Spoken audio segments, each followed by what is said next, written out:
صلاح الدین ایوبی رحمۃ اللہ علیہ کی سلطنت میں ایک غریب لکڑہارا رہتا تھا جو کہ بہت ہی ایماندار اور نیک آدمی تھا۔ یہ اپنی شرافت اور ایمانداری کی وجہ سے پورے قبیلے میں مشہور تھا۔ کرم دین ہر روز صبح صبح جنگل کی طرف روانہ ہوتا، وہاں لکڑیاں کاٹ کر شہر لے جاتا، 4 پیسے کما لیتا۔ اسی طرح اس کے گھر کا چولہا جلتا تھا۔ ایک دن کرم دین جنگل میں لکڑیاں کاٹ رہا تھا تو اس نے دیکھا کہ جنگل میں ایک بہت بڑے درخت کے نیچے کسی نوجوان کی لاش پڑی ہے۔ یہ 20 سالہ ایک قد آور نوجوان تھا، لیکن اس کے چہرے پر داڑھی نہیں تھی۔ اس لیے نہیں کہ وہ شیو کرتا تھا، بلکہ قدرتی طور پر اس کے جسم اور چہرے پر بالکل بال نہیں تھے۔ کرم دین نے جیسے ہی لاش کو دیکھا تو خوف زدہ ہوا۔ پہلے تو وہ جنگل سے بھاگنے لگا، پھر سوچا کہ یہ بات غلط ہے، حقیقت کا سب کو پتہ چلنا چاہیے۔ کرم دین علاقے کے رئیس کی طرف روانہ ہوا اور رئیس سے کہا کہ جناب، ہمارے اس گاؤں کے ساتھ والے جنگل میں کسی کی لاش پڑی ہے۔ کسی ظالم نے بڑی بے دردی سے اس کی پیٹھ میں ایک خنجر گھونپ دیا۔ رئیس نے کرم دین کے منہ سے جب یہ الفاظ سنے تو حیران ہوا اور جنگل کی طرف بھاگا۔ اپنے آدمیوں کے ساتھ جب وہ جنگل میں پہنچا تو واقعی پیپل کے درخت کے نیچے ایک نوجوان کی لاش پڑی تھی اور اس کی پیٹھ میں خنجر گھونپا گیا تھا۔ رئیس نے علاقے کے تمام لوگوں سے پوچھا کہ کوئی اس نوجوان کو پہچانتا ہے؟ تمام لوگوں نے اس بات کا انکار کیا کہ یہ کوئی اجنبی ہے جس کو ہم میں سے کوئی نہیں پہچانتا۔ رئیس نے ایک سرد آہ بھری اور کہا کہ میں یہ سمجھتا ہوں کہ اس کے قاتل کو پکڑنا میری ذمہ داری ہے۔ یہ میرے علاقے میں قتل ہوا ہے اور اس کی لاش میرے ہی علاقے سے ملی ہے۔ میں یہ نہیں جانتا کہ اس کا قاتل کون ہے، لیکن اس کو پکڑنا ہمارے لیے بہت ضروری ہے۔ رئیس نے کرم دین سے کہا کہ جہاں نوجوان کی لاش پڑی ہے اس کے ارد گرد درختوں کو کاٹنا شروع کرو۔ کم از کم 2 سے 3 درخت کاٹو اور اس کے بعد جو بھی واقعہ پیش آئے وہ مجھے ضرور بتانا۔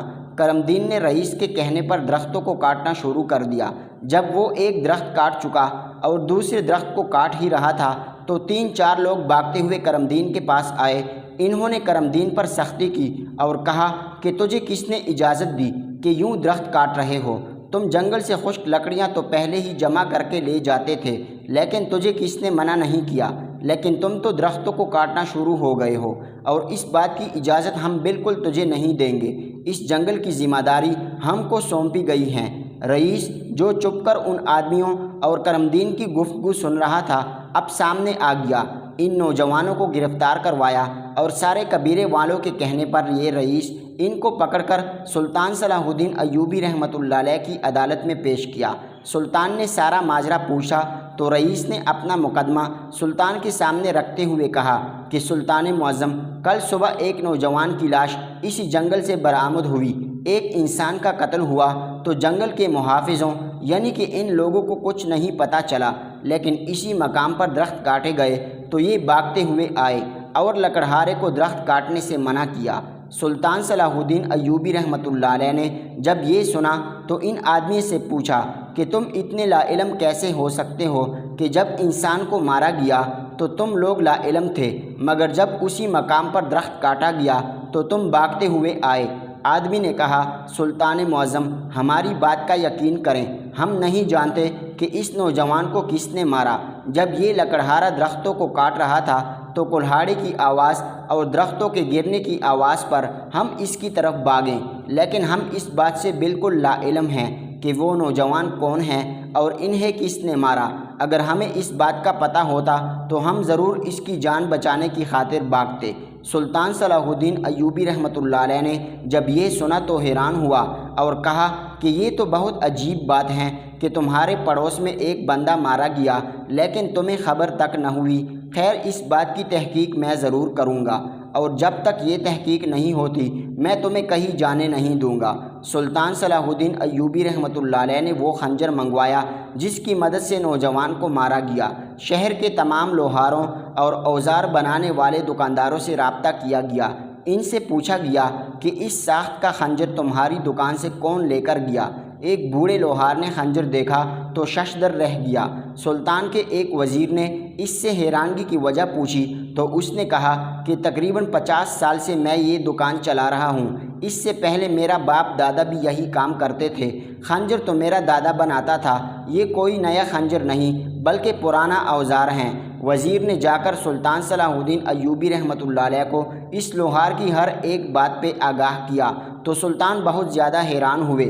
ساتھ میں کھڑے علی بن سفیان نے جب اس خنجر کے بارے میں سنا تو وہ بھی چونک گیا۔ سلطان کے ایک خاص بوڑھے بزرگ وزیر نے سلطان کو مشورہ دیا کہ سلطان معظم، میرے پاس ایک طریقہ ہے جس سے ہم شاید قاتل کا سراغ لگانے میں کامیاب ہو جائیں۔ بات دراصل یہ ہے کہ ایک ایک گھر کے دروازے پر ہم جا کر اس بات کا پتہ نہیں لگا سکتے کہ یہ نوجوان کون تھا اور اس کو کس نے مارا، اور جس اوزار سے مارا گیا وہ کہاں بنتا تھا۔ سلطان نے اس وزیر سے کہا کہ تم بتاؤ ہمیں کیا کرنا چاہیے۔ وزیر نے سلطان صلاح الدین ایوبی رحمۃ اللہ علیہ کو بتایا کہ ہمیں قاتل کو پکڑنے کے لیے یا اس کا سراغ لگانے کے لیے ایک کھیل کھیلنا پڑے گا۔ آپ پورے علاقے کے لوگوں کو ایک میدان میں جمع کیجیے۔ اسی جنگل کے پاس ایک میدان ہے، اسی میں سب کو جمع کیجیے۔ ایک بہت بڑی دعوت کا اہتمام کیجیے، کیونکہ لوگ بغیر دعوت کے تو جمع ہونے والے نہیں۔ جب سب لوگ میدان میں جمع ہو جائیں گے تو خواتین اور مرد حضرات دونوں سے تب اس بات کی تصدیق کرنی چاہیے کہ اس سے کوئی رہ تو نہیں گیا۔ اگر کوئی نہ آیا تو اس سے تصدیق کریں کہ وہ کیوں نہ آ سکا۔ سلطان معظم، میں اس بات کی گارنٹی دیتا ہوں کہ میں اس قاتل کو ضرور پکڑ لوں گا۔ سلطان پہلے تو کسی گہری سوچ میں ڈوب چکے، پھر سلطان صلاح الدین ایوبی رحمۃ اللہ علیہ نے ایک بہت بڑی دعوت کا اہتمام کیا اور اس کے بعد پورے علاقے کے لوگوں کو دعوت دی۔ اس میں مرد عورتیں دونوں شامل تھیں۔ بعد میں اس بات کی تصدیق کی گئی کہ پیچھے کوئی رہ تو نہیں گیا۔ پھر سلطان صلاح الدین ایوبی رحمۃ اللہ علیہ کو یہ بتایا گیا کہ سب میدان میں پہنچ چکے ہیں، پیچھے کوئی بھی نہیں رہا۔ ان سب کو کھانا کھلایا گیا۔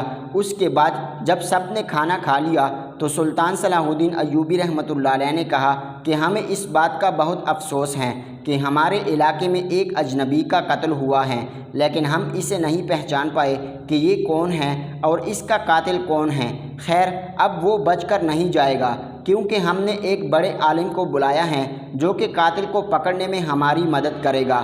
آپ سب خواتین و حضرات سے گزارش ہے کہ ایک قطار بنا لیں، عورتوں کی الگ مردوں کی الگ قطاریں بنیں، پھر باری باری سب کو 10-10 دینار بھی دیے جائیں گے، مگر واپس جاتے وقت آپ نے وہ جو کپڑا لٹکا ہوا ہے اس کو چھو کر ہی جانا ہے، کیونکہ جب قاتل اس کپڑے کو چھوئے گا تو یہ سفید رنگ کا کپڑا سرخ ہو جائے گا، اور آپ سب کو یہاں جمع کرنے کا مقصد یہی ہے کہ قاتل کو پکڑا جائے۔ یہ سن کر میدان میں تمام لوگ کے چہرے پر تشویش دیکھی گئی، تاہم انہوں نے سلطان صلاح الدین ایوبی رحمۃ اللہ علیہ کے حکم کو ماننے کا فیصلہ کیا۔ مردوں عورتوں نے ایک ایک کر کے سب نے اس کپڑے کو چھوا، پھر اس کپڑے سے 1 میٹر کے فاصلے پر ایک سپاہی ہاتھوں کو چیک کر رہا تھا۔ آخرکار ایک سپاہی نے ایک آدمی کے ہاتھ چیک کیے، پھر زوردار آواز لگائی، علی بن سفیان کو بلایا۔ اس نے سلطان صلاح الدین ایوبی رحمۃ اللہ علیہ کو بتایا کہ میرے لحاظ سے میدان میں موجود پورے مجمع میں صرف یہی ایک مشکوک شخص ہیں۔ دیہاتی نے کہا کہ مجھے کیوں پکڑا ہے، میرا قصور کیا ہے؟ میں نے اس لڑکیوں کے کپڑے کو چھوا، اس کے بعد سفید رنگ کا کپڑا سرخ نہیں ہوا، تو میں کس جرم میں گرفتار کیا گیا؟ سلطان معظم، پھر سلطان نے بتایا کہ کپڑے کی رنگت تبدیل ہونا محض ایک ڈرامہ تھا۔ بات دراصل یہ تھی کہ جس کے دل میں چور تھا اس نے اس جرم کا ارتکاب کر ہی لیا، اس نے کپڑے کو چھوا ہی نہیں۔ یہ سپاہی لوگوں کے ہاتھ سونگھ کر اس خوشبو کو محسوس کر رہا تھا جو اس کپڑے پر لگائی گئی تھی۔ سوائے تمہارے ہر کسی نے کپڑے کو چھوا، لیکن تم یہ بتاؤ کہ تمہارے دل میں کیا چور تھا؟ تم نے اس کپڑے کو ہاتھ کیوں نہ لگایا؟ کیونکہ تمہارے ہاتھوں سے وہ خوشبو محسوس نہیں ہوئی جو کہ اس کپڑے پر لگی تھی۔ میدان میں موجود ہر ایک شخص کے ہاتھ سے وہ خوشبو محسوس کی جا سکتی تھی۔ یہ سن کر وہ دیہاتی پریشان ہوا۔ اس کے بعد جب اس پر سختی کی گئی تو اس نے بتایا کہ ہاں، میں نے قتل ضرور کیا تھا، مگر اس نوجوان کو زندگی میں پہلی بار دیکھ رہا ہوں۔ میں تو اس قتل کو چھپا رہا تھا جو میں نے اپنی بیوی کا کیا تھا۔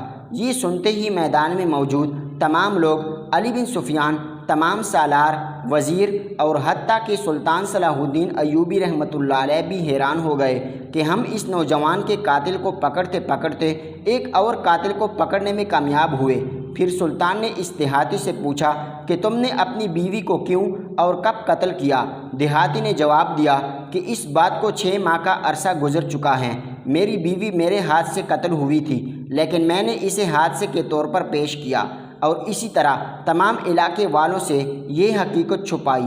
سلطان صلاح الدین ایوبی رحمۃ اللہ علیہ نے سپاہیوں کو حکم دیا کہ اسے پکڑ لو۔ اس تجربے کا کم از کم یہ فائدہ تو ہوا کہ ایک مجرم ہمارے ہاتھ آیا، مگر نوجوان کا کیس ویسے کا ویسا رہا۔ نوجوان کو دفنا دیا گیا۔ 1 سال کا عرصہ گزر چکا، لیکن قاتل کا کچھ پتہ نہ چل سکا۔ لوگ اس بات کو فراموش کر چکے تھے، مگر 1 سال بعد ایسا واقعہ ہوا جس نے سلطان صلاح الدین ایوبی رحمۃ اللہ علیہ کو دوبارہ اس نوجوان کے قاتل کا اشارہ ملا۔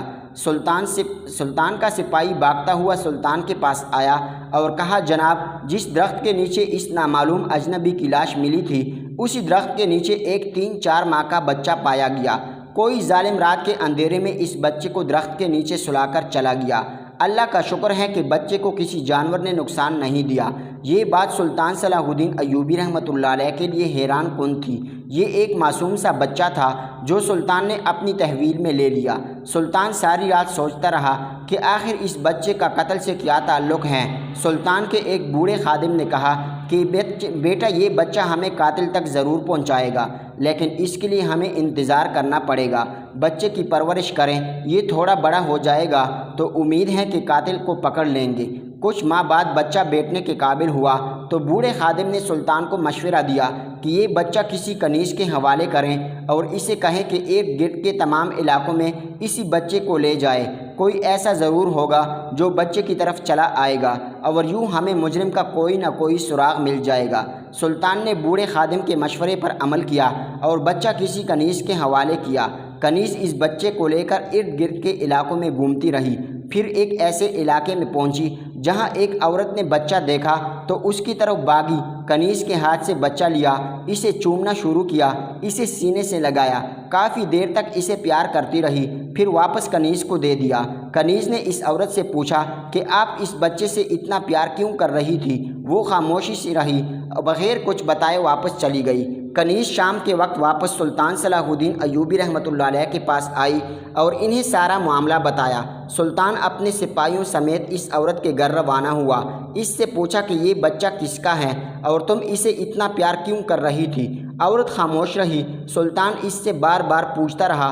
عورت کی مسلسل خاموشی سلطان کو پریشان کر رہی تھی۔ سلطان صلاح الدین ایوبی رحمۃ اللہ علیہ نے اپنے سپاہیوں سے کہا کہ اس عورت کو گرفتار کرو اور جب تک یہ اس بارے میں کچھ نہ بتائیں اسے قید میں رکھو۔ عورت سے جب سپاہیوں نے بچے کے بارے میں سختی کی تو اس نے کہا کہ میری زبان کاٹ دو، مگر میں پھر بھی اس بچے کے بارے میں کچھ نہیں بتاؤں گی۔ سپاہیوں نے سلطان سے کہا کہ وہ عورت ضدی ہیں اور بچے کے بارے میں کچھ نہیں بتا رہی۔ سلطان کے دماغ میں ایک خیال آیا۔ وہ بچے کو لے کر اس عورت کے سامنے لایا اور کہا کہ تم بچے کے بارے میں کچھ نہیں بتانا چاہتی، ٹھیک ہے، پھر ہم بھی اس بچے کے ساتھ وہی کریں گے جو ہمارے دل میں آئے گا۔ سلطان نے اپنی تلوار نکالی اور بچے کی گردن اڑانے کے لیے ایک سپاہی سے کہا کہ تلوار سے اس بچے کا سر تن سے جدا کر دو۔ بس یہ سننا تھا کہ عورت ہی چیختے ہوئے سپاہی کے آگے آئی اور کہا کہ میرے بچے کو مت مارو۔ سلطان نے اس عورت کے منہ سے جب یہ الفاظ سنے تو حیران ہوا اور کہا کہ یہ تمہارا بچہ ہے؟ تم پاگل تھی کہ آدھی رات کو جنگل میں اس بچے کو تنہا جانوروں کے درمیان لٹا کر خود گھر آ گئی؟ کیا کوئی ماں اتنی بھی سنگ دل ہو سکتی ہے کہ اپنے لخت جگر کو یوں تنہا چھوڑ کر چلی جائے؟ بتاؤ تم نے بچے کے ساتھ ایسا ظلم کیوں کیا؟ یہ تو اس کی قسمت اچھی تھی، ورنہ جنگلی جانور اسے ایک لقمہ بنا لیتے۔ اس عورت نے کہا، سلطان سے کہا کہ میں آپ کو سارا واقعہ بتاتی ہوں، مگر آپ مجھ سے وعدہ کریں کہ آپ میرے ساتھ انصاف کریں گے اور اگر میں حق پر ہوئی تو مجھے معاف کریں گے۔ سلطان نے کہا، میں پوری کوشش کروں گا کہ تمہارے ساتھ انصاف کروں اور اگر تم واقعی حق پر ہوئی تو تجھے کچھ رعایت دوں گا، بس تم مجھے سچ بتاؤ۔ تو اس عورت نے سلطان صلاح الدین ایوبی رحمۃ اللہ علیہ کو بتایا کہ میرے پاس ہمارے قبیلے کی ایک بوڑھی عورت رہتی تھی، میں اسے اپنی ماں سمجھتی تھی، وہ گھر کے کاموں میں میرا ہاتھ بٹاتی تھی۔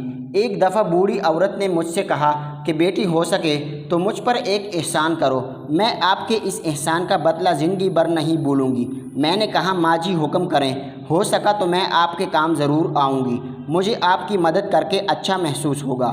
بوڑھی عورت نے کہا کہ بیٹی، میں نے ایک بات تم سے چھپائی تھی، تجھے نہیں بتائی۔ میری ایک بیٹی ہے جو میں نے بہن کو دے دی تھی۔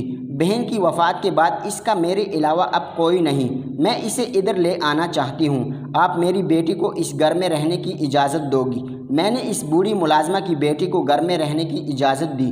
دوسرے دن وہ اپنی بیٹی لے کر ادھر میرے پاس آئی۔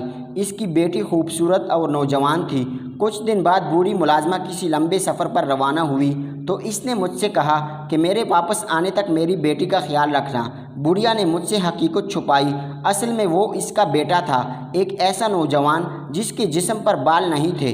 کوئی شخص بھی پہلی نظر میں جب اسے دیکھتا تو اس بات کا بالکل یقین نہ آ سکتا کہ یہ لڑکا ہے، اور جب اس نے خواتین کے کپڑے پہنے تو ہو بہو لڑکی لگ رہی تھی۔ میں نے اس کی شکل سے دھوکہ کھایا، اور وہ بوڑھی عورت جو میرے گھر میں رہتی تھی، میں نے اس پر ترس کیا، لیکن وہ تو ساری حقیقت جانتی تھی کہ اس کی بیٹی نہیں بلکہ بیٹا ہے، لیکن اس نے مجھ سے ہر بات چھپائی۔ میں نے اگلی رات اسی لڑکی سمجھتے ہوئے اپنے کمرے میں سلایا۔ رات کو اس پر شیطان غالب آیا۔ اس نے مجھ سے میری لاکھ کوشش کے باوجود مجھے تھپڑ مارے اور مجھے نشہ دے کر صحبت کر ڈالی۔ اس وقت میں اسے اس فعل سے روکنا چاہ رہی تھی مگر روک نہ پائی، مگر وہ جیسا ہی دور ہونے لگا تو میں نے اس کے پیٹھ میں خنجر کھوم دیا۔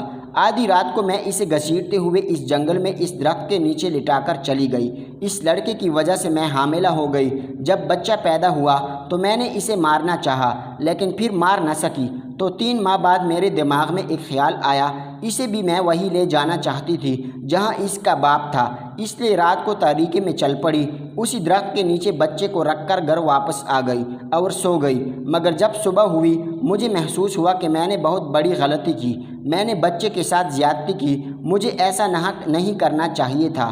صبح صادق میں جنگل کی طرف روانہ ہوئی کہ شاید ابھی وہ زندہ ہوں، چونکہ میں ایک عورت تھی اور وہ بچہ میرے ہی بدن سے پیدا ہوا تھا۔ میں نے دل میں سوچا کہ اس معصوم کا کیا قصور، اسے کس گناہ کی سزا مل رہی ہے۔ جب صبح میں جنگل میں پہنچی تو میرے آنے سے پہلے ہی آپ لوگوں نے اسے اٹھا لیا۔ یوں میں واپس آ گئی، مگر میرا دل بے قرار رہا، تڑپتا رہا۔ مجھے معلوم نہیں کہ وہ زندہ ہے یا مر گیا۔ کل جب کنیز کے ہاتھوں میں اس بچے کو دیکھا تو پہچان گئی اور گلے سے لگا لیا۔ دل کو سکون محسوس ہوا کہ وہ زندہ ہے۔ سلطان نے اس عورت سے پوچھا کہ اس بچے کو واپس لے جانا چاہتی ہو؟ تو اس نے کہا ہاں، مجھے یہ بچہ واپس چاہیے۔ سلطان معظم، میں اپنے کیے پر شرمندہ ہوں، لیکن میں نے جو کیا مجبوری میں کیا، کیونکہ جس قبیلے میں میں رہتی ہوں اگر وہ لوگ مجھے اس بچے کے ساتھ دیکھ لیتے تو میری ساری زندگی نرک بنا دیتے، اور میں کسی کو کیا جواب دیتی۔ لیکن ساتھ ہی ساتھ میری آپ سے درخواست ہے، جو غلطی مجھ سے ہوئی میں عدالت سے معافی کی طلبگار ہوں۔ سلطان صلاح الدین ایوبی رحمۃ اللہ علیہ نے اس مقتول نوجوان کی بوڑھی ماں کو بلایا اور اس نے سارا ماجرا بتایا تو سلطان بھی حیران رہ گئے، کیونکہ وہ بوڑھی اماں سب کچھ پہلے سے جانتی تھی۔ سلطان نے جب اس سے اپنے بیٹے کی قاتلہ عورت کے بارے میں پوچھا تو وہ بوڑھی عورت کہنے لگی کہ میرے بیٹے نے جو کیا وہ غلط تھا، اگر اس لڑکی کی جگہ کوئی بھی اور لڑکی ہوتی تو وہ یہی کرتی، اس لیے میرے بیٹے کو اس کے کیے کی سزا مل چکی ہے اور میں اس عورت کو معاف کرتی ہوں۔ پھر سلطان صلاح الدین ایوبی رحمۃ اللہ علیہ نے اس عورت کو معاف کر دیا اور وہ بچہ اسے واپس کر دیا۔ آپ سے گزارش ہے کہ ہمارے چینل کو لائک، شیئر اور سبسکرائب